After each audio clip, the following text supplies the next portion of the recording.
بسم اللہ الرحمن الرحیم۔ اللہ کے نام سے شروع جو نہایت مہربان رحمت والا ہے۔ الف لام میم۔ ذالک الکتاب لا ریب فیہ ھدی للمتقین۔ وہ بلند رتبہ کتاب جس میں کسی شک کی گنجائش نہیں، اس میں ڈرنے والوں کے لیے ہدایت ہے۔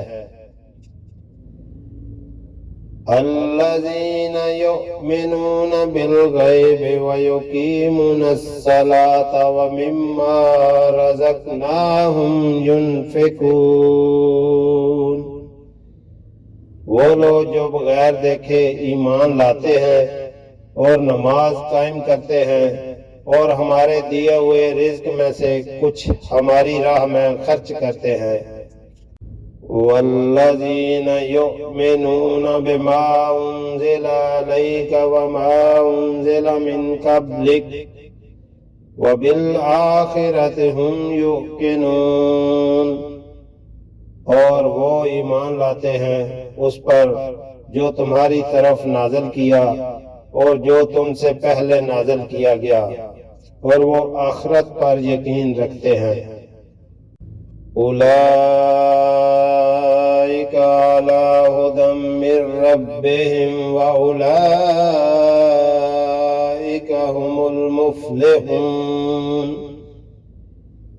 یہی لوگ اپنے رب کی طرف سے ہدایت پر ہیں اور یہی لوگ کامیابی حاصل کرنے والے ہیں۔ ان الذین کفروا سواء علیہم اانذرتہم ام لم تنذرہم لا یؤمنون۔ بے شک وہ لوگ جن کی قسمت میں کفر ہے، ان کے لیے برابر ہے کہ آپ انہیں ڈرائیں یا نہ ڈرائیں، یہ ایمان نہیں لائیں گے۔ ختم اللہ علی قلوبہم وعلی سمعہم وعلی ابصارہم غشاوۃ ولہم عذاب۔ اللہ نے ان کے دلوں پر اور ان کے کانوں پر مہر لگا دی ہے، اور ان کی آنکھوں پر پردہ پڑا ہوا ہے، اور ان کے لیے بہت بڑا۔ اس سورہ کا عنوان یہ ہے کہ قرآن شک و شبہ سے پاک ہدایت کی کتاب ہے۔ متقین کے اوصاف بیان کیے گئے ہیں اس میں۔ متقی لوگوں کا صلہ دنیا میں ہدایت اور آخرت میں کامیابی، کچھ خاص کافروں کا حال اور ان کا انجام بتایا گیا ہے۔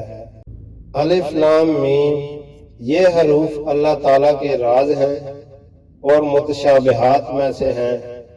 ان کی مراد اللہ تعالیٰ اور اس کا رسول صلی اللہ علیہ وسلم جانتے ہیں، اور ہم ان کے حق ہونے پر ایمان لاتے ہیں۔ اس سے معلوم ہوا کہ راہ خدا میں مال خرچ کرنے میں ایسا نہیں ہونا چاہیے کہ اتنا زیادہ مال خرچ کر دیا جائے کہ خرچ کرنے کے بعد آدمی پچھتائے، اور نہ ہی خرچ کرنے میں کنجوسی سے کام لیا جائے، بلکہ اس میں اعتدال ہونا چاہیے۔ نمبر 3 سے یہ مراد ہے کہ اللہ تعالیٰ کی نازل کردہ کتابوں پر ایمان لانے اور قرآن مجید سے پہلی کتابوں کے احکام پر عمل کرنے کی تفسیر۔ نمبر 4، کافروں کے دلوں اور کانوں پر مہر لگنا اور آنکھوں پر پردہ پڑ جانا، ان کے کفر و عناد، سرکشی اور انبیاء کرام علیہم السلام کی عداوت کے انجام کے طور پر تھا، ورنہ ان پر ہدایت کی راہیں شروع سے بند نہ تھی۔